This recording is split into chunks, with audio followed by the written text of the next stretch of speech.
ជាកូនខ្មែររួមថែគ្នាដូចបងប្អូនមិត្តភាពដងដាលមិនសូន្យចាំងចែដូចពន្លឺខែ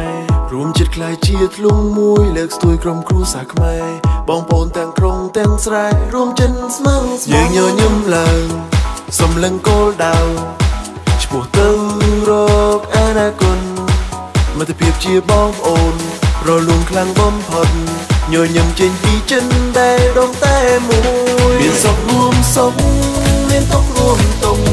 ថ្ងៃនេះថ្ងៃមុខមិត្តភាពនៅតែដដែលពាក្យថាបងប្អូនជាពាក្យមួយមិនចេះព្រោះប្រែបេះដូងយើងជាខ្មែរពួកយើងតែង